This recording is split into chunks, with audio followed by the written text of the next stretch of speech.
ଆରେ ଆରେ ସକାଳୁ ସକାଳୁ ମୋ ମୁହଁରେ ଏମିତି ପାଣି କାହିଁକି ଢାଳୁଛୁ? କଣ ପାଇଁ ଆଉ କାମକୁ ଯିବା ପାଇଁ? ଦିନ 10ଟା ବାଜିଲାଣି, ଏ ଯାଇ କାମକୁ ନ ଯାଇ ଶୋଇ ରହିଛ? ଜଲ୍ଦି ଜଲ୍ଦି କାମକୁ ଯାଅ। ହଁ, ମତେ ଭାରି ନିଦ ଲାଗୁଛି। ଆଜି କାମକୁ ଯିବା ପାଇଁ ଇଚ୍ଛା ହେଉନି। ମୁଁ ଆଜି କାମକୁ ଯିବିନି, ଘରେ ରହି ଆରାମ କରିବି। କାମକୁ ଯିବନି ତ?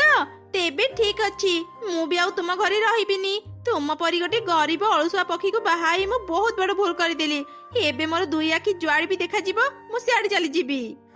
ଆରେ ରହ ରହ, ତୁ କୁଆଡେ ବି ଯାନି। ତୁ ଯଦି ଘର ଛାଡି ଚାଲିଯିବୁ ତ ଭାଇମାନେ ମତେ ଛାଡିବେନି।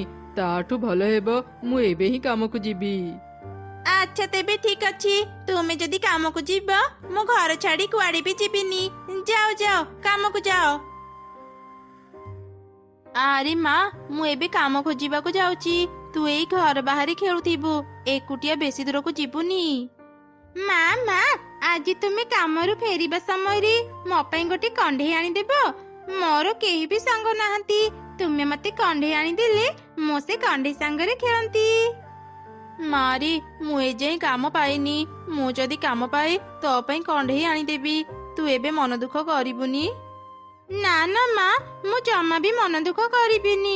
ମୁଁ ଜାଣେ ତୁମେ ଘର ଚଳିବା ପାଇଁ ଅନେକ କଷ୍ଟ କରୁଛ। ତୁମେ ଚିନ୍ତା ନ କରି କାମ ଖୋଜିବାକୁ ଯାଅ। ତାପରେ ଚଢ଼େଇ କାମ ଖୋଜିବାକୁ ଗଲା। ସେପଟେ କାଉ ଚିଲ ଜମିରେ ପହଞ୍ଚିଲା। ସେ ଚିଲ ଜମିରେ କାମ କରୁଥିଲା। ସେତେବେଳେ ସେ ଚଢ଼େଇକୁ ଦେଖିଲା। ଆଜି ଜମି ଚାଷ କରିବାକୁ ଜମା ଇଚ୍ଛା ହେଉନି। ଏଇ ତ ଆଗରେ ଚଢ଼େଇ ଯାଉଛି। ମୋ ପାଖରେ 2ଟି ମିଠା ଫଳ ଅଛି। ମୁଁ ଚଢ଼େଇକୁ 2ଟି ମିଠା ଫଳ ଦେଇ ମୋ କାମ କରିନିଏ। ଆରେ ଚଢ଼େଇ, ତୁ କାମ ଖୋଜିବାକୁ ଯାଉଛୁ କି? ହଁ କାଉ ଭାଇ, ଅନେକ ଦିନ ହେଲାଣି ମୁଁ କାମ ଖୋଜୁଛି, ହେଲେ କୋଉଠି ବି କାମ ପାଉନି। ଆଜି ବି ମୁଁ କାମ ଖୋଜିବାକୁ ଯାଇଥିଲି, ହେଲେ କୋଉଠି ବି ପାଇଲିନି। ଚଢ଼େଇ, ମୋ ପାଖରେ ଗୋଟେ କାମ ଅଛି। ତୁ ଯଦି ସେ କାମ କରିବୁ ମୁଁ ତତେ କିଛି ପାରିଶ୍ରମିକ ଦେବି। ଆଚ୍ଛା ଠିକ ଅଛି କାଉ ଭାଇ, କୁହ ମୁଁ କଣ କରିବି? ବେଶୀ ନହେଲେ ବି ମତେ ଏତିକି ଟଙ୍କା ଦେବ ଯେତିକି ଟଙ୍କାରେ ମୁଁ ଗୋଟେ କଣ୍ଢେଇ କିଣିପାରିବି। ମୋ ଝିଅ ଅନେକ ଦିନ ହେଲାଣି ମତେ କଣ୍ଢେଇ ଆଣିବାକୁ କହିଥିଲା। ଆଜି ମୁଁ ତା ପାଇଁ ଗୋଟେ କଣ୍ଢେଇ କିଣିବାକୁ ଚାହୁଁଛି। କାଉ ଚଢ଼େଇକୁ କାମ ବୁଝେଇଦେଲା। ତାପରେ ମା ଚଢ଼େଇ ଜମି ଚାଷ ଆରମ୍ଭ କଲା। ସେତେବେଳେ ଏଇ କଣ, ମୋ କୋଦାଳରେ କଣ ଗୋଟେ ବାଜିଲା? ମୁଁ ମାଟି ଖୋଳିକି ଦେଖେ। ଚଢ଼େଇ ମାଟି ଖୋଳିଲା। ମାଟି ଭିତରୁ ଗୋଟେ ମାଟି ହାଣ୍ଡି ବାହାରିଲା। ଏଇଟା ତ ଗୋଟେ ମାଟି ହାଣ୍ଡି। ଏଇ ଜମିରେ ଏମିତି ମାଟି ହାଣ୍ଡି କିଏ ପୋତିଥିଲା? ନା ନା, ଏ ମାଟି ହାଣ୍ଡିକୁ ଖୋଲିବା ଠିକ ହେବନି। ଏ ଜମି ମୋର ନୁହଁ। ମୁଁ ଏ ମାଟି ହାଣ୍ଡି କାଉ ଭାଇଙ୍କୁ ଦେଇଦିଏ। ତାପରେ ଚଢ଼େଇ ସେ ମାଟି ହାଣ୍ଡି କାଉକୁ ଦେଲା, ଆଉ ତାକୁ ସବୁ ଘଟଣା କହିଲା। ଭଲ କରିଛୁ ଚଢ଼େଇ, ଏ ମାଟି ହାଣ୍ଡିକୁ ଖୋଲିନୁ। ତୁ ଏବେ ଯା କାମ କରିବୁ। ମୁଁ ଏ ମାଟି ହାଣ୍ଡିକୁ ତା ସଠିକ ମାଲିକ ପାଖରେ ପହଞ୍ଚେଇ ଦେବି। ହା ହା ହା, ଚଢ଼େଇ କେତେ ବୋକା, ନିଜେ ନ ଖୋଲି ମତେ ମାଟି ହାଣ୍ଡି ଆଣିଦେଲା। ମୁଁ ଶୁଣିଛି ଏମିତି ମାଟି ହାଣ୍ଡିରେ ଗୁପ୍ତଧନ ଥାଏ। ମୁଁ ଏବେ ଏ ମାଟି ହାଣ୍ଡି କାହାକୁ ବି ଦେବିନି। ସବୁ ଗୁପ୍ତଧନ ମୁଁ ନିଜେ ରଖିବି, ଆଉ ଅନେକ ଧନୀ ହେଇଯିବି। ଏମିତି ଚିନ୍ତା କରି କାଉ ସେ ମାଟି ହାଣ୍ଡିକୁ ଖୋଲିଲା, ଆଉ ଦେଖିଲା ମାଟି ହାଣ୍ଡି ଭିତରେ ଗୋଟେ କଣ୍ଢେଇ ଅଛି। ଏ କଣ? ଏଇଟା ତ ଗୋଟେ ସାଧାରଣ କଣ୍ଢେଇ। ଭାବିଥିଲି କଣ ଆଉ ବାହାରିଲା କଣ? ମୋର ସବୁ ଆଶା ମାଟିରେ ମିଶିଗଲା। ଏ କଣ୍ଢେଇ ନେଇ ମୁଁ ଏବେ କଣ କରିବି? ଯାଏ ଏ କଣ୍ଢେଇକୁ ଫିଙ୍ଗି ଦେଇ ଆସେ। ଆରେ ନା ନା, ମୁଁ ଏ କଣ୍ଢେଇକୁ ଫିଙ୍ଗିବିନି। ଚଢ଼େଇ ତ କହୁଥିଲା କଣ୍ଢେଇ କିଣିବ। ମୁଁ ଗୋଟେ କାମ କରେ, ତାକୁ ଏ କଣ୍ଢେଇ ଦେଇଦିଏ। ସେମିତିରେ ମତେ ଆଉ କିଛି ବି ଚଢ଼େଇକୁ ଦେବା ପାଇଁ ପଡ଼ିବନି।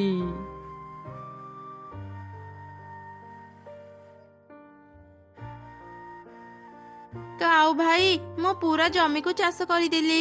ଏବେ ମୁଁ ଘରକୁ ଯିବି, ମତେ ମୋ ପାରିଶ୍ରମିକ ଦିଅ। ଆରେ ଚଢ଼େଇ, ଏବେ ମୋ ପାଖରେ କିଛି ଟଙ୍କା ନାହିଁ, ହେଲେ ତ ଦରକାରୀର ଗୋଟେ ଜିନିଷ ଅଛି। ଚଢ଼େଇ, ତୁ ଏ କଣ୍ଢେଇ ନେଇଯା। ମୁଁ ଏ କଣ୍ଢେଇକୁ ଅନେକ ଟଙ୍କା ଦେଇ କିଣିଛି। ତୁ ଏ କଣ୍ଢେଇ ନେଇ ତ ଝିଅକୁ ଦେ, ସେ ଖୁସି ହେଇଯିବ। କଣ୍ଢେଇଟା ଅନେକ ସୁନ୍ଦର ହେଇଛି। ସତରେ ମୋ ଝିଅ ଏଇ କଣ୍ଢେଇକୁ ଦେଖିଲେ ଅନେକ ଖୁସି ହେଇଯିବ। ଆଚ୍ଛା ଠିକ ଅଛି କାଉ ଭାଇ, ମୋ ପାରିଶ୍ରମିକ ବଦଳରେ ମତେ ଏଇ କଣ୍ଢେଇଟି ଦେଇଦିଅ। ଏମିତି ମା ଚଢ଼େଇ ସେ କଣ୍ଢେଇକୁ ନେଇ ତା ଘରକୁ ଗଲା ଆଉ ତାର ଝିଅକୁ ଦେଲା। ମା, ମୋ ପାଇଁ କଣ୍ଢେଇ ଆଣିଛ? କଣ୍ଢେଇଟା ବହୁତ ସୁନ୍ଦର ହେଇଛି। ମତେ ଆଜି ବହୁତ ଖୁସି ଲାଗୁଛି ମା। ଚଢ଼େଇ ଛୁଆ ଏପରି କହି କହି ଅନେକ ଖୁସି ହେଉଥିଲା। ହଠାତ୍ ସେହି ସମୟରେ କଣ୍ଢେଇ ଆଖି ଖୋଲିଲା ଆଉ କଥା କହିଲା, ଏ କଣ? ମୁଁ ଆକାଶକୁ ଦେଖିପାରୁଛି। ତା ମାନେ ମୁଁ ମାଟି ହାଣ୍ଡିରୁ ମୁକ୍ତ ହେଇଯାଇଛି। ମତେ ତ ଗୋଟେ ଚଢ଼େଇ ଛୁଆ ଧରିଛି। ଏ ଚଢ଼େଇ ଛୁଆ ମତେ ଟିକେ ସାହାଯ୍ୟ କର। ମା ମା ଦେଖ, ଏ କଣ୍ଢେଇ କଥା କହୁଛି। ହଁ ରେ ମା, ମୁଁ ବି ଶୁଣି ପାରୁଛି। ଏ କେମିତିକା କଣ୍ଢେଇ କାଉ ଭାଇ ମତେ ଦେଲେ? ନିଶ୍ଚୟ ଏ କଣ୍ଢେଇ ଭିତରେ ଭୂତ ଅଛି। ମାରି ଶୀଘ୍ର ସେ କଣ୍ଢେଇକୁ ଦୂରକୁ ଫିଙ୍ଗି ଦେ। ନା ନା ଚଢ଼େଇ, ମୁଁ ଭୂତ ନୁହଁ, ମୁଁ ଜଣେ ପରୀ। ମୁଁ ଏ କଣ୍ଢେଇରେ ବନ୍ଦୀ ହେଇ ଅଛି। ଦୟାକରି ମତେ ସାହାଯ୍ୟ କର। କଣ ହେଲା? ତୁମେ ଜଣେ ପରୀ, ହେଲେ ତୁମେ ଏ କଣ୍ଢେଇରେ ବନ୍ଦୀ କେମିତି ହେଲ? ଗୋଟେ ଦୁଷ୍ଟ ଯାଦୁଗର ମତେ କଣ୍ଢେଇରେ ବନ୍ଦୀ କରି ଏକ ମାଟି ହାଣ୍ଡିରେ ରଖିଦେଲା ଆଉ ତାପରେ ସେ ମାଟି ହାଣ୍ଡିକୁ ମାଟି ତଳେ ପୋତିଦେଲା। ମୁଁ ଜାଣିନି ମୁଁ କେମିତି ମୁକ୍ତ ହେଲି। ହେଲେ ଚଢ଼େଇ ମତେ ସାହାଯ୍ୟ କର।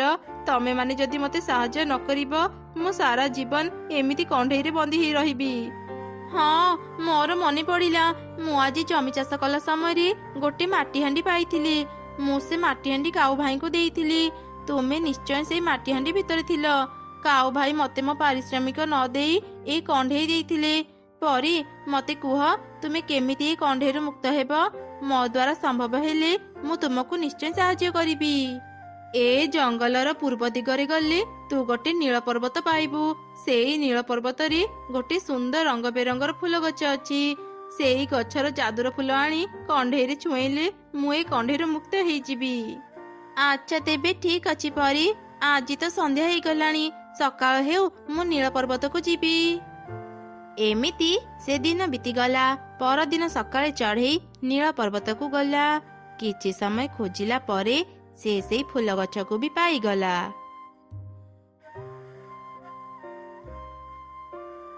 ଲାଗୁଛି ଏଇ ସେଇ ଫୁଲ ଗଛ, କିନ୍ତୁ ମୁଁ ଏବେ ଜାଣିବି କେମିତି କୋଉ ଫୁଲ ଯାଦୁର? କୋଉ ଫୁଲ ନେଲେ ପରୀ କଣ୍ଢେଇରୁ ମୁକ୍ତ ହେବେ? ଏଇ ଚଢ଼େଇ, ତୁମ ଚାରି ପାଖରେ ଏମିତି ବୁଲୁଛୁ କାହିଁକି? କଣ ଦରକାର ତତେ? ଫୁଲ ଗଛ, ମତେ ତୁମର ଗୋଟେ ଯାଦୁର ଫୁଲ ଦରକାର। ମୁଁ ସେ ଫୁଲ ନେଇ ଜଣକୁ ସାହାଯ୍ୟ କରିବି। ଏମିତି ଚଢ଼େଇ ଫୁଲ ଗଛକୁ ପରୀର ସବୁ କଥା କହିଲା। ଚଢ଼େଇ, ତୁ ଗୋଟେ ଭଲ କାମ ପାଇଁ ମୋ ପାଖକୁ ଆସିଛୁ। ମୁଁ ତତେ ମୋ ଯାଦୁର ଫୁଲ ଦେବି, କିନ୍ତୁ ଚଢ଼େଇ ତତେ ମୋର ଗୋଟିଏ ପରୀକ୍ଷା ଦେବାକୁ ପଡ଼ିବ। କଣ ପରୀକ୍ଷା ଦେବାକୁ ପଡ଼ିବ ଗଛ? ବୁଦ୍ଧିର ପରୀକ୍ଷା। ମୁଁ ତତେ ଗୋଟେ ପ୍ରଶ୍ନ ପଚାରିବି। ତୁ ଯଦି ମତେ ସଠିକ ଉତ୍ତର ଦେବୁ, ତାହେଲେ ଯାଇ ତୁ ମୋ ଯାଦୁର ଫୁଲ ପାଇପାରିବୁ। ଏବେ କହ ଚଢ଼େଇ, ତୁ ମୋ ପରୀକ୍ଷା ଦେବାକୁ ରାଜି ତ? ହଁ, ମୁଁ ପରୀକ୍ଷା ଦେବାକୁ ରାଜି। ତୁମେ ମତେ ପ୍ରଶ୍ନ ପଚାର। ଆଚ୍ଛା ଠିକ ଅଛି। ଏବେ କହିଲୁ, ଆମେ କୌଣସି ଜାଗାକୁ ଯିବାକୁ ଚାହିଁଲେ ସବା ପ୍ରଥମେ ଆମର କଣ ଜିନିଷ ସେଠାରେ ପହଞ୍ଚିଥାଏ? ଆମେ କୌଣସି ଜାଗାକୁ ଯିବାକୁ ଚାହିଁଲେ ସବା ପ୍ରଥମେ ଆମର ମନ ସେଠାରେ ପହଞ୍ଚିଥାଏ। ତୁ ସଠିକ ଉତ୍ତର ଦେଇଛୁ ଚଢ଼େଇ। ଏବେ ତୁ ମୋର ଗୋଟେ ଯାଦୁର ଫୁଲ ନେଇପାରିବୁ। ଏଇ ନେ। ଗଛ ଚଢ଼େଇକୁ ଯାଦୁର ଫୁଲ ଦେଲା। ଚଢ଼େଇ ସେ ଫୁଲ ଧରି ଖୁସି ମନରେ ଘରକୁ ଗଲା। ମା, ତୁମେ ଆସିଗଲ? ହଁ ରେ ମା, ମୁଁ ଆସିଗଲି। ସାଙ୍ଗରେ ଯାଦୁର ଫୁଲ ବି ଆଣିଛି। ମୁଁ ଏବେ ଏଇ କଣ୍ଢେଇକୁ ଯାଦୁର ଫୁଲ ଦିଏ। ଚଢ଼େଇ ଯେମିତି କଣ୍ଢେଇକୁ ସେ ଯାଦୁର ଫୁଲ ଦେଲା, କଣ୍ଢେଇ ଭିତରୁ ପରୀ ବାହାରି ଆସିଲା। ଆଜି ମୁଁ ମୁକ୍ତ ହେଇଗଲି। ମୁଁ ଆଜି ଅନେକ ଖୁସି।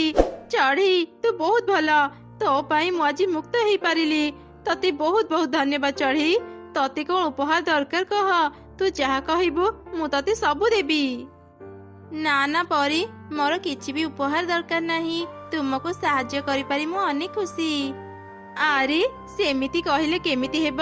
ତୁ ମୋର ଏତେ ବଡ଼ ଉପକାର କରିଛୁ। ମୁଁ ତତେ କିଛି ଉପହାର ଦେବାକୁ ଚାହୁଁଛି। ଏଇ ନେ। ଏ ସୁନା ମୁଦ୍ରାର ଥଳି ଆଜିଠୁ ତୋର ଚଢେଇ। ଯେତେବେଳେ ବି କିଛି ବିପଦରେ ପଡିବୁ ମତେ ମନେ ପକେଇବୁ, ମୁଁ ନିଶ୍ଚୟ ଆସିବି। ଠିକ ଅଛି ପରି, ତୁମକୁ ବି ଅନେକ ଅନେକ ଧନ୍ୟବାଦ ଏତେ ସୁନ୍ଦର ଉପହାର ଦେଇଥିବାରୁ। ଏବେ ମୁଁ ଯାଉଛି ଚଢେଇ, ତମେ ମାନେ ଭଲରେ ରୁହ।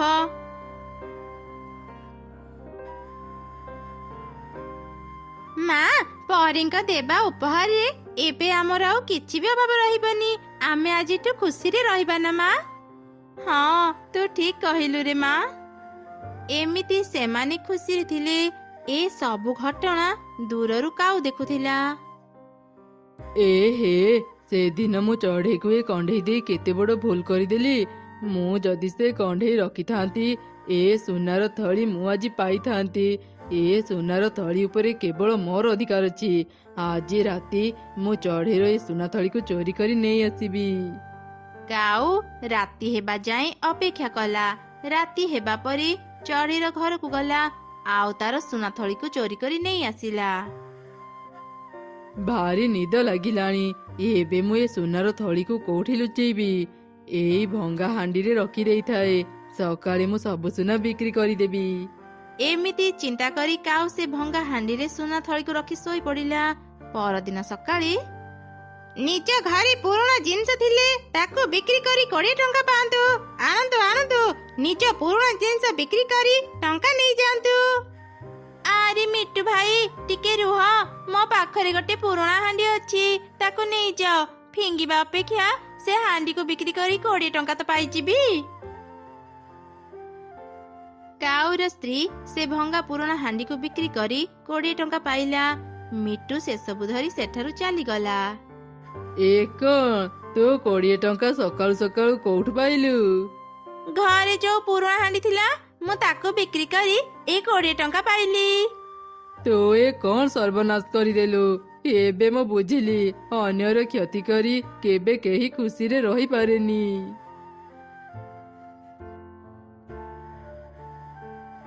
ଏ କଣ, ମୋ ଝୁଡି ଏତେ ଓଜନିଆ କାହିଁକି ଲାଗୁଛି?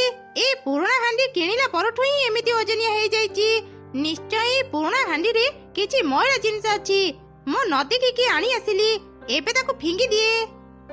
ଏମିତି ଚିନ୍ତା କରି ମିଟୁ ସେ ପୁରୁଣା ହାଣ୍ଡିକୁ ଖୋଲି ସେଥିରେ ଥିବା ସୁନା ଥଳିକୁ ମଇଳା ଭାବି ଫିଙ୍ଗିଦେଲା, ଆଉ ସେଠାରୁ ଚାଲିଗଲା। ସେତେବେଳେ ସେ ରାସ୍ତାରେ ଚଢେଇ ଛୁଆ ଯାଉଥିଲା। ଏ କଣ, ଏଇଟା ତ ପରି ଦେଇଥିବା ସୁନା ଥଳି। କାଲି ରାତି ଆମ ଘରୁ ଚୋରି ହେଇଯାଇଥିଲା। ନିଶ୍ଚୟ ଚୋର ଏ ଥଳିକୁ ଭୁଲରେ ଏଠି ପକେଇ ଚାଲି ଯାଇଛି। ଭଲ ହେଲା, ସୁନା ଥଳି ମତେ ମିଳିଗଲା। ତାପରେ ଚଢେଇ ଛୁଆ ସୁନା ଥଳି ଧରି ଘରକୁ ଗଲା, ଆଉ ତାର ମାକୁ ସବୁ ଘଟଣା କହିଲା। ଏମିତି ଚଢେଇ ମାନେ